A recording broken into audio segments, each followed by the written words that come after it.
La configuration des figures politiques de l'opposition camerounaise lors de cette élection 2025 suscite quelques inquiétudes ou suspicions. On note que les candidats les plus charismatiques et expérimentés, de par leur durée en tant que leader d'opinion publique et politique, viennent des régions qui connaissent un climat sécuritaire fragile. Il y en a deux originaires de la région du Nord et qui de surcroît ont un contentieux historique avec le président Biya, datant du 6 octobre 1984, je crois bien. Ils avaient été suspectés comme étant complices de cette crise politique que le Cameroun avait connue durant cette année.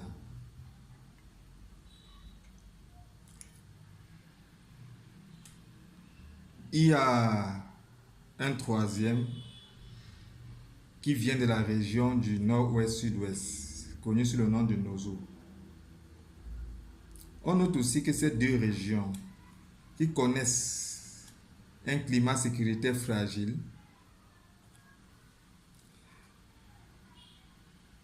ont souvent en leur sein des voix qui portent des revendications politiques sous un fond ethnocentrique. Certains pensent que la rotation du pouvoir devrait leur revenir d'après l'axe nord-sud et d'autres que la rotation du pouvoir politique et de la magistrature suprême devrait obéir aux critères linguistiques officiels, à savoir francophone-anglophone. Ainsi, pour ceux-ci, l'alternance doit être entre les anglophones et les francophones, revendiquant leur tour sur la base des critères linguistiques d'exercer la magistrature suprême à la tête du Cameroun. À côté de ces figures politiques expérimentées, venues originaires des zones connaissant un climat sécuritaire fragile, d'autres figures politiques de l'opposition camerounaise sont relativement jeunes. Or, on sait que le débat politique au Cameroun se fait souvent sous un fond de confrontation transgénérationnelle. Les accusations portées sur la scène publique contre le régime Biya l'accusent d'être vieillissant et devant laisser la place à la jeune génération. Est-ce que ainsi le critère transgénérationnel ne pourrait pas être utilisé pour séduire l'opinion publique nationale, l'amener à tolérer une crise électorale qui devrait dériver vers un climat sécuritaire fragile général de la nation camerounaise? Est-ce que on ne prépare pas par cette figure politique de l'opposition jeune l'opinion publique à entrer dans une logique de contestation politique sous un fond des revendications électorales?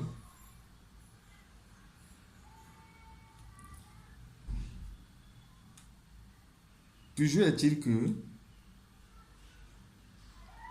il y a une gangrène administrative qui est en fait un relais interne des diplomaties hostiles, étrangères et hostiles à l'État du Cameroun, qui depuis 2011 manœuvrent pour perpétuer la logique coloniale dans ce pays. Logique de la puissance coloniale, sérieusement compromise par le président Biya et son génie diplomatique en majorité. Depuis 2011, date de l'affranchissement du Cameroun du joug des forces impérialistes, qui a été matérialisé par la nationalisation de l'armée camerounaise. Après chaque élection présidentielle, le leadership de cette gangrène administrative-là est emprisonné. On a eu le G11, le G18, constituant le leadership de cette conspiration administrative-là contre l'État du Cameroun durant ces différentes échéances électorales 2011 et 2018. Et en 2025, nul ne saurait ignorer que les jeunes pousses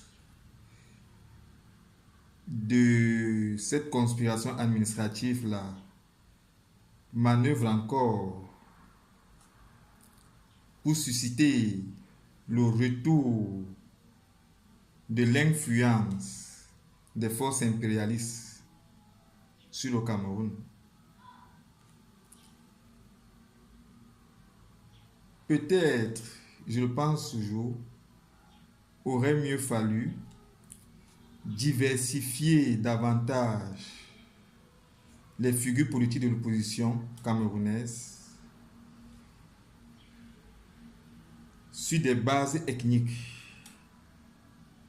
et selon leur capacité à avoir une influence sur l'opinion publique nationale camerounaise.